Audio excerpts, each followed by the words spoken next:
everyone. This is not about a YouTuber or an influencer. This is not about a viral video. This is not even about one political party. This is about how outrage is manufactured, how silence is chosen conveniently, and how power decides who deserves justice and who does not. Because when an influencer is accused of rape and assault, the first question should be, what happened to the woman? But instead, sadly, the question became, who can politically benefit from this man?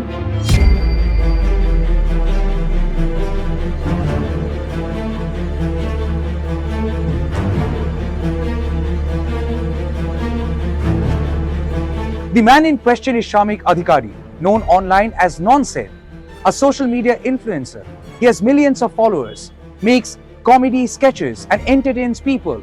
His social media is filled with such content. He won several awards and very famous among the Gen Z crowd. But one video that garnered him over 8 million views, the best so far as per his own track record, is a kind of video he hasn't made in the past. On January 21, he uploaded a video titled Button, a political commentary urging voters to rethink before pressing the EVM button, clearly aimed against the Mamata Banerjee government. In that video, he has highlighted several issues, which have also been used by Mamata Banerjee's opponents to corner her government, be it Arjikor issue or the case which is still sub judice, that is pertaining to teacher recruitment scam, are also the issues that resonate a lot among the Gen Z population, potential first-time voters. Cut to February 4, which is weeks after that video Button had made him more famous and also made him the poster boy of BJP. A woman now came forward. She accused him of assault and rape.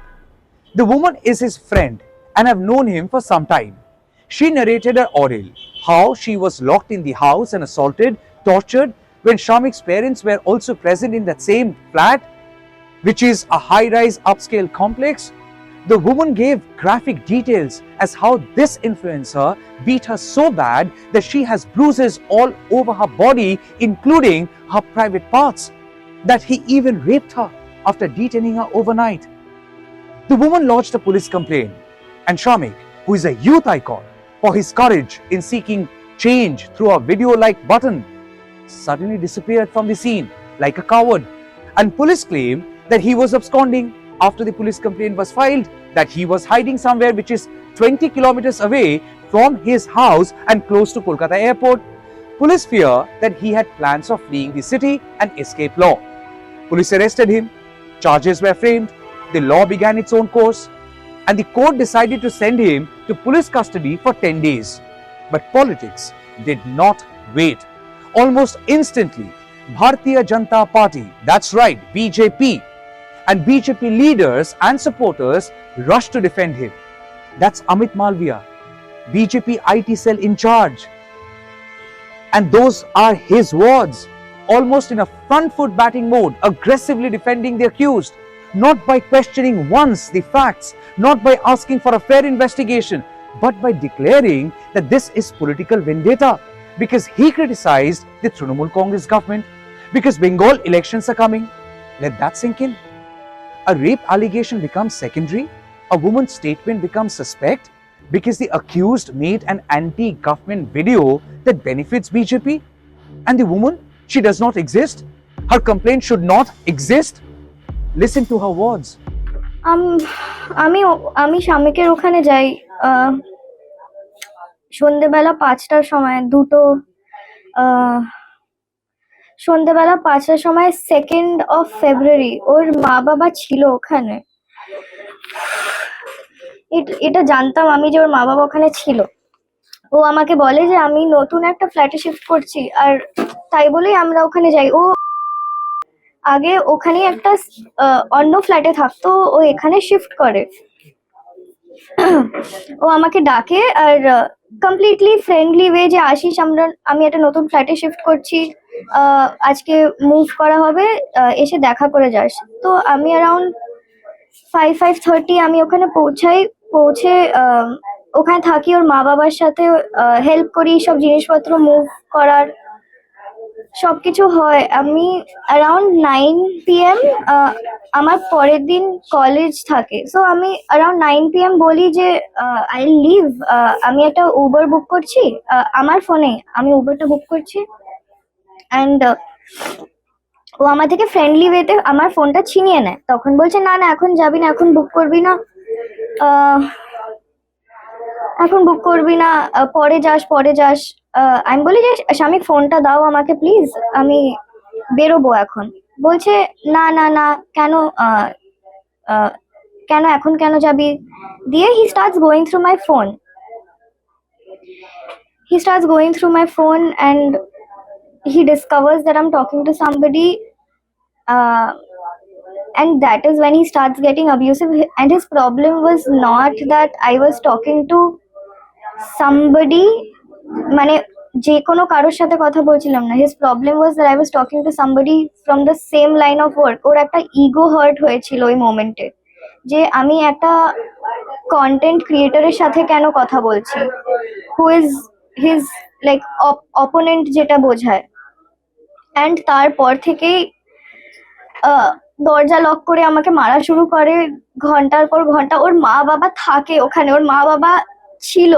আর ওই ঘরে না, ও ওই ফ্ল্যাটে একটা রুমে আমাকে নিয়ে যায় লক করে। ও বলে আমি তোর থেকে প্রশ্ন জিজ্ঞেস করবো আর তুই আমাকে ঠিক উত্তর দিবি সব কটা। আর আমি, ও যাই জিজ্ঞেস করছে আমি যাই বলছি তার উত্তরে ও সব কটা কথা, মানে আমি হ্যাঁ বলি, আমি না বলি, আমি সত্যি কথা বলি, আমি মিথ্যে কথা বলি নিজেকে বাঁচানোর জন্য। ও সব কটা কথায় আমাকে মারছিল, মানে অ্যান্ড মারছিল টু দ্য এক্সটেন্ট যেখানে আমার চোখ বন্ধ হয়ে গেছিল, দুটো চোখ আমার ফুলে গিয়ে বন্ধ হয়ে গেছিল। আমার হাতে এখনো সব জায়গায় দাগ, আমার চোখের নিচে এখনো কালশিটে পড়া।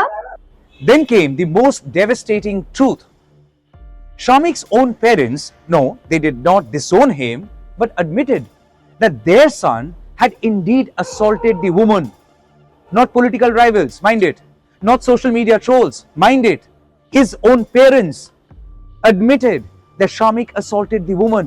Is that not a crime? Is that not a crime? And if that is truth, why would you not want to believe that Shamik, the same guy who assaulted the woman, could also rape her? আমরা প্রথমে আমাদের ওখানে ওই দিনকে মাল shifting হয়, ঠিক আছে। মাল শিফটিং হওয়ার সময় ও কিন্তু মানে জানি না হঠাৎ করে 3টের সময় একটা ফুলের নিয়ে, মানে গাছ নিয়ে, ফুল না, ওই একটা ভারী গাছ নিয়ে ওকে গিফট করে। এটা আগেও দিয়েছিল।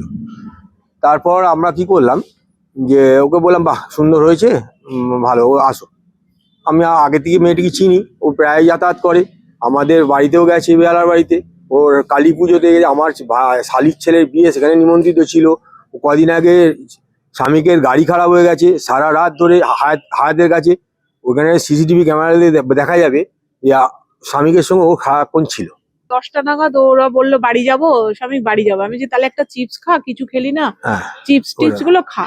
এবার ও বসে বাটিতে বসে চিপস খাচ্ছে, হঠাৎ করে একটা ফোনের একটা মেসেজ এসছে। এবারে আমার ছেলে কোনোদিন ওর ফোন দেখে না, ওকে বললো দেখ তোর ফোন কি আমি কোনোদিন চেক করেছি, বলছে না।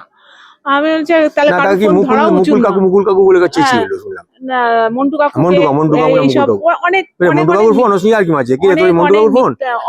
তখন বলছে দেখি কি মন্টু কি লিখলো। তারপরে ফোনটা ওর কাছে দিয়ে মানে এবারে নিয়ে দরজাটা বন্ধ করে ও বেরোতে দেবে না, ছিটকিনি দিয়ে দিয়েছে। ও কি করেছে, ও মানে কার্নিশে ঝাঁপ মেরে ও এই ঘর থেকে এই ঘরে আবার ওই ঘরে এরকম সিস্টেম আছে যে কার্নিশে এই ঘর থেকে ঘরে আসা যায়, জানলা দিয়ে এরকম সিস্টেম, একটা জানলা দিয়ে আরেকটা ঘরে যাওয়া যায়। এবারে ও ও ও কি করলো, ও দরজা না খুলে ও লাফ দিয়ে ওখান থেকে ওখানে এলো। আমি বললাম হ্যাঁ রে, তোরা দরজাটা না খুলে তুই দৌড়দৌড়ি করছিস কেন, কি হয়েছে বল না, কি হয়েছে, ছেলে এরকম করছে কেন। ও নিয়ে গিয়ে ওই ফোনটা আমার ছেলে ছাদে নিয়ে গিয়ে দেখেছে ওর মেসেজ গুলো। এবারে প্রত্যেকটা ক্ষণে বলছে দেখ তুই সরস্বতী পুজোয় তুই মিথ্যে কথা বললি, তোর বাড়ি থেকে মারা গেছে, তুই এলি না। তারপরে আমি গিয়ে দেখলাম, আমি সেদিনকে তোকে ডাকলাম, তুই এলি না। মানে এখন সেই এইগুলো দেখে আমার সব মনে পড়ে যাচ্ছে, তুই তাহলে এগুলো সব মিথ্যে বলেছিস, তুই তাহলে আমাকে সব মিথ্যে বলেছিস। এই নিয়ে ওদের মধ্যে কথাবার্তা হচ্ছে। হতে হতে ও তখন বলছে না, আমি তখন বলছে সত্যি করে বলতো যে তুই এইখানে ছিলিস, এই সেদিনকে কি ওই ছেলেটা ওখানে ছিল আমি যখন গেলাম, এরকম একটা ছেলের নাম বলেছে, নামটা বলতে চাইছি না। আমি কিছু বুঝতেই পারছি না ওরা কি বলছে, কিছু বুঝতে পারছি না। এবারে হঠাৎ করে ওরা আনছে, তাহলে ওদের পার্সোনাল ব্যাপার কথা বলছে, আমরা তাহলে মাঝখানে যাই না। এবারে আমাদের ঘর শিফট হচ্ছে তো, নানান কাজে ব্যস্ত। এবারে এই সুযোগে ওকে এত জোর হয়ে গেছে, একটা মানে চড় মেরেছে ওদের খুব চেঁচামেচি, আমি তখন দৌড়ে যাই। চোখে তখন আমরা জোরে এই কিরে ও চিৎকার করেছে, একটা চড় মেরেছে। চড় মারার পর হয়তো হাত পালো সাঁকিয়ে, হাতে যে কালসিরে দাগ বলছিল, হাত ধরে একটা ওই টকটকে ফর্সা মেয়ে, তার হাতটা ধরলে, আপনি যে কোনো ফর্সা মেয়েকে একটু জোরে হাত ধরলে, একটা পুরুষ মানুষ ধরলে তার কিন্তু একটা কালসিটে বা লাল হয়ে যায়। At that moment, this stopped being a debate. This stopped being a narrative war. This became proof strong enough to demand silence, not slogans, and yet the defense continued. Let's ask an uncomfortable question. Why this urgency to defend this man? Because the same party said nothing when Bilkis Banu's convicted rapists were given remission before Gujarat elections, remission that the BJP government itself had supported. Imagine, in the history of independent India, in the history of that same independent India, where slogans like Beti Bachao, Beti Padhao are championed, in that same independent India, women's convicted rapists were released, garlanded and celebrated on political stage ahead of one state election. That same BJP stayed silent as Gurmeet Ram Rahim, a convicted rapist, walked out on parole again and again and again during election seasons. That same BJP watched quietly while Asaram Bapu, another convicted rapist, received repeated paroles. Never raised a question, never raised moral outrage when Kuldeep Singh Sengar got bail in Unnao rape case, a case that shook the conscience of this country. This is the same party that now claims moral outrage, defending an accused of rape. So ask yourself, is this about justice or is this about political convenience? What sort of country are we, where women's pain is a political weapon for upmanship? Imagine, in any civilized country, a woman's complaint will be investigated, should be investigated, to restore public faith in a society that has dared to outrage her modesty. But in India, a woman has to prove that she is a victim. Her pain is put on trial because BJP wants to defend the accused. Because he has done a video against Mamata Banerjee. Why can't we keep two things separate? You make as many videos as you want against whichever party, whichever government you want. That's democracy. But why cast aspersions on a case that is sub judice? If popularity is any immunity, then that Bollywood actor Shiny Ahuja shouldn't have been jailed at the first place. By that logic, every politician, when accused of any crime or offense, should be treated as a victim of vendetta at the hands of his or her opponents. Inside the courtroom in Kolkata, the woman covered her face from all sides. Not because she is weak, but because she has got little faith left on this society that has questioned her integrity. She stayed put there during the hearing. Ask any journalist inside the courtroom. When her stole, which was covering her face, shifted slightly away from her face, the bruise next to her eye was hard to hide. What do you expect? What do you expect? She should share the picture of her bruised face so that you can use your testosterone to target her more, objectify her more, abuse her more, disrobe her dignity more. What do you expect? That she will share the picture of her private parts to beg for your sympathy? Yes, these are the comments on her post. And you can't read them with a sane mind. All this because one political party injected that doubt in the society, eventually polarized it. Remember the Arjikor incident in Kolkata from 2024? BJP was on the streets, loud, aggressive, furious. But today, when facts are inconvenient, when the accused was useful, the same voices scream conspiracy. This is not ideology. This is opportunism. Admitted. Let me give you an inside information. Just weeks ago, the Bengal BJP held a closed-door meeting with social media influencers in Kolkata. Why would a political party need social media influencers? Please ask yourself. To manufacture influence so that people finally get 15 lakhs in their account, which had been long overdue, or Nirav Modi or likes of him are finally extradited, or hate is defeated once and for all? You really think so? Or rather use these influencers to form opinion in poll-bound Bengal against the ruling party? Which is more convincing? Ask yourself. Soon after that meeting, another influencer, Shayak Chakraborty, alleged that he was served beef instead of mutton at Olipub, an iconic restaurant in Kolkata's Park Street with a rich history and not a single controversy whatsoever since 1981. He recorded a video from inside the restaurant and claimed that he was served beef instead of mutton, that he is a Sanatani Brahmin. করলেন মানে আপনি জানেন আমি ব্রাহ্মণ, আমি mutton খেলাম, এটা মানে বিফ মাটন বলে বিফ খাইয়ে দিলেন, আপনি আমাকে গোমাতাকে খাওয়ালেন আমাদেরকে। And that video was amplified by BJP, politicized, weaponized. A poor Muslim waiter was arrested. Shayak was later exposed. He could finish an entire plate of beef without realizing that he was indeed having beef, not mutton. What a joke. He later took his complaint away, also deleted the video, but by then, the damage was already done. Later, it also emerged that he too had attended that BJP influencer meeting. Coincidence or strategy? Because today, virality is political currency. We are also learning from sources that Shamik, the button man, had received an amount of rupees 12 lakh from a politically aligned news portal. Yes. We are also learning from sources that Shamik Adhikari has got two mobile phones. One is an iPhone, the other one is an Android phone. From his Android phone, it was clearly revealed that he had his bank accounts active on that phone, and from those bank accounts, this truth has come to fore, that he has indeed received 12 lakh rupees from a politically aligned news portal. And that too, that's soon after that video.